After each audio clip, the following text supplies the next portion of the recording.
하루하루가 참 빠르게 지나갑니다. 무엇보다 이게 사역이 많아지고 만남들이 이렇게 있다 보니까 육신적으로 참 많이 피곤함을 느낍니다. 이럴 때 막 이렇게 힘들고 좀 다 놓고 싶다는 생각들도 들 때가 있고요. 아니다. 이때 영적으로 더 들어가자 이런 생각이 들기도 합니다. 그래서 이번에는 영적인 도전을 더 하려고 기도합니다.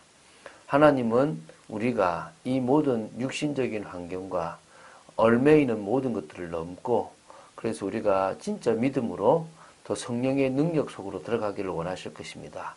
그 응답을 누리는 여러분 되시기를 주 예수 그리스도 이름으로 축원드립니다. 자, 이제 사도행전의 서론 7번째를 보고 있습니다. 특징은 지금 6번째가 되는 거죠. 왜냐하면 첫 번째는 전체 개괄을 했고 지금 서론 2부터 시작해서 특징 1을 하나씩 해서 지금 6번째를 갔습니다. 제자들은 예수님이 잡히신 이후 도망갔습니다. 물론 사도 요한과 베드로가 가야바의 법정에 가서 예수님이 재판받는 모습을 이렇게 멀리서나마 이렇게 베드로는 지켜볼 수 있었고요. 물론 그 자리에서 베드로는 부인까지 했습니다. 그리고 예수님은 빌라도의 물론 가야바의 재판도 받았고 빌라도의 재판을 받고 사형 십자가형에 이렇게 그 형을 언도받습니다. 그리고 십자가가 진행이 되어졌습니다. 금요일에 예수님은 십자가에 죽으셨습니다. 그래서 그 시체를 아리마대 요셉과 니고데모가 받아서 한 번도 묻히지 않은 새 무덤에 예수님을 장사합니다. 그리고 예수님이 금요일 장사된 이후 안식일이 지나고 안식 후 첫날인 주일 새벽에 예수님은 부활하십니다. 사망을 이기시고 사단의 권세를 이기시는 완전한 부활입니다. 오늘은 이 12제자가 이 예수님의 십자가와 부활을 직접 보았고 특히 부활을 체험하는 모습들을 같이 나누려고 합니다.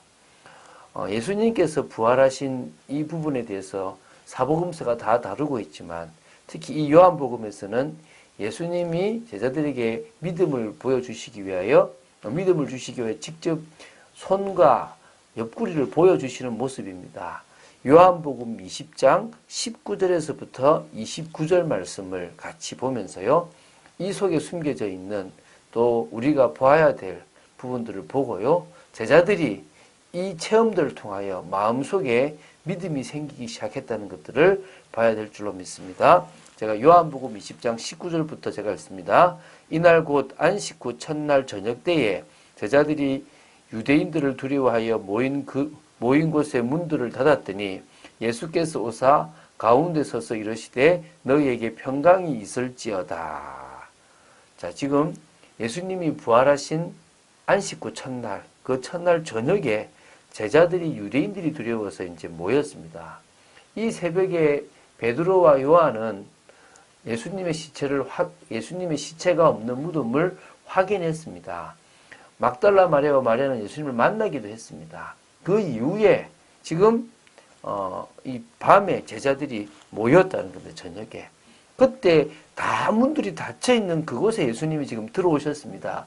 부활의 몸이 그렇습니다. 육체를 입었지만 시간과 공간을 초월하는 예수님의 그 부활의 몸을 우리도 입을 건데요. 예수님 먼저 입으신 겁니다. 이 말씀을 하시고 손과 옆구리를 보이시니 제자들이 주를 보고 기뻐하더라. 손에 뭐가 있습니까? 못자국이 있습니다. 옆구리에 뭐가 있습니까? 창자국이 있습니다. 바로 이 오른쪽 옆구리를 찔러서 심장까지 찔렀다는 겁니다. 그러니까 그 옆구리를 보여주신 거죠. 예수께서 또 이르시되 너희에게 평강이 있을지어다. 아버지께서 나를 보내신 것 같이 나도 너희를 보내노라. 여기서 지금 제자들을 파송하는 부분들이 나오는데요. 마태복음은 주셨던 그 갈릴리를 기점으로 해서 갈릴리에서도 그 얘기하신 부분들을 보여주시고 왜냐하면 고기 잡는 데를 가니까요. 또 요한복음은 여기서도 그런 부분에 대한 얘기를 조금 하신 것을 지금 하고 있습니다. 사도행전 들어가면은 감람산에서 바로 승천하시기 전에 보여주신 부분도 있습니다. 예수님은 40일 동안을 부활하셔서 계시는 동안에 이곳 저곳을 다니시면서 엠마오로 가는 제자들뿐만 아니라 저 갈릴리 고기 잡는 그 제자들에게도 다시 가셔서 확인시켜 주시거든요. 지금은 이때는 예수님이 부활하신 그날에 있었던 일들을 지금 적어놓고 있습니다. 자, 이 말씀을 하시고 그들을 향하사 숨을 내쉬며 이르시되 성령을 받으라. 어찌 보면요, 이것을 더 구체적으로 하신 곳이 어디입니까? 바로 감람산이 되겠죠. 그래서 예수님 지금 계속 이 얘기를 하시는 겁니다. 내가 너희를 보내니까 성령 받으면 된다. 걱정하지 마라. 너희들의 능력은 성령이 오면 된다는 겁니다. 그래서 너희가 누구의 죄든지 사하면 사여질 것이요 누구의 죄든지 그대로 두면 그대로 있으리라 하시니라. 12제자 중에 하나로서 디두모라 불리는 도마는 예수께서 오셨을 때에 함께 있지 아니한지라. 마침 그 첫날에 디두모 도마가 없었던 거죠. 다른 제자들이 그에게 이르되 우리가 주를 보았노라 하니 도마가 이르되 내가 그의 손에 못자국을 보며 내 손가락으로 그 못자국에 넣으며 내 손을 그 옆구리에 넣어보지 않고는 믿지 아니하겠노라 하니라. 이성적이고 현실적인 사람이었는가 봐요. 내가 만져봐야 너희들 말을 난 못 믿겠다. 환상을 본 것일 수도 있지 않냐. 내가 만져봐야 되겠다고 얘기한 겁니다. 8회를 지났습니다. 그 부활하시고 8일이 지났습니다. 그때에 제자들이 다시 집안에 있을 때 도마도 함께 있고 문들이 닫혔는데 예수께서 오사 가운데 서서 이르시되 너희에게 평강이 있을지어다 하시고 도마에게 이르시되 내 손가락을 이리 내밀어 내 손을 보고 내 손을 내밀어 내 옆구리에 넣어보라. 그리하여 믿음 없는 자가 되지 말고 믿는 자가 되라. 이제 만져본 거죠. 도마가 대답하여 이르되 나의 주님이시여 나의 하나님이시니이다. 이제 도마에게도 믿음이 생긴 겁니다. 예수께서 이르시되 너는 나를 본고로 믿느냐 보지 못하고 믿는 자들은 복되도다 하시니라. 오늘 우리는 믿음이 생기면 됩니다.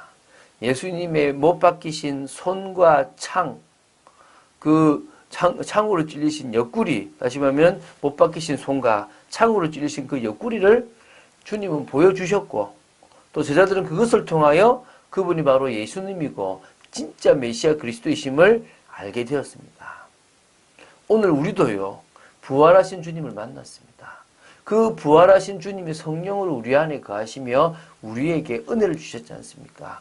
그래서 우리는 주님의 부활을 체험한 사람이 되는 겁니다. 주님은 우리가 그런 사람으로 서기를 원하시는 것입니다. 다른 것 없습니다. 우리가 제자들을 계속 알아가는 것은요.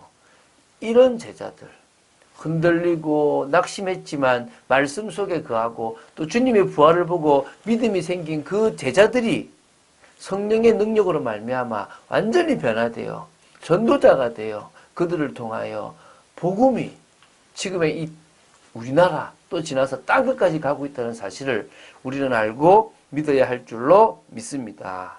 자, 그래서 오늘 계속적으로 우리는 세상과 구별된 인생이라는 이번 주 강단 말씀을 봐야 됩니다. 계속 이야기하고 있지 않습니까? 하나님은 다른 신분, 다른 힘, 다른 목표, 다른 소망을 주십니다. 그래서 한마디로 하나님은 불신자와 다르게 살라고 우리를 구원하셨습니다. 불신자처럼 사단에게 속는 틀린 인생을 살지 말고 불신자의 인생이 결국 비참하다는 것을 깨닫고 원래 하나님이 인간에게 주셨던 그 축복의 인생을 살게 하도록 우리를 구원하신 겁니다. 그래서 그 할례라는 것을 통하여 구별했다는 부분들을 알려주셨고 그것을 친히 이제 성령으로 도장찍기 있어서 구별하신 겁니다. 우리는요 이제 하나님 자녀의 올바른 중심을 가진 하나님 중심, 은혜 중심, 그리고 뭡니까? 사명 중심으로 살아가면 될 줄로 믿습니다. 그래서 우리가 가는 곳에 언약을 성취하고 하나님 나라를 이루면 됩니다. 지금 제가 일어섬 사역하는 중에 아침에 이렇게 집중하는 팀이 있습니다. 각자의 집에서 메시지를 보고 또 새벽 기도를 가는 각자의 현장에서의 응답을 카톡으로 나누는데요. 하나님이 그들에게 주시는 은혜들이 귀한 것을 봅니다. 하나님은 지금도 집중을 하는 중에 진짜 주님을 바라보고 진짜 주님의 은혜를 통하여 변화되는 우리 모습을 원하십니다. 믿음이 생기고 흔들리지 않고 성령의 능력으로 변화되는 우리를 기대하십니다. 그래서 진짜 영성을 준비하는 집중의 시간표가 우리에겐 절대적으로 필요합니다. 그 시간을 만드는 축복의 여러분 되시기를, 또 그 응답 속에 여러분 되시기를 주 예수 그리스도 이름으로 축원드립니다. 주는 그리스도시요 살아계신 하나님의 아들이심을 고백합니다. 말씀 따라가기를 원하고 예수님의 십자가와 부활을 체험한 증인의 삶이 되어지는 축복의 저희들 되기를 간절히 소원합니다. 역사하여 주시옵소서. 정말 저희들이 구별된 인생을 살아가게 하여 주시고, 또한 그러기 위하여 더 세상에 또 틀린 생각에 빠진 저희들이 집중을 통하여 축복받을 수밖에 없는 인생이 되어지기를 간절히 소원합니다. 주 예수 그리스도 이름으로 기도드립니다. 아멘.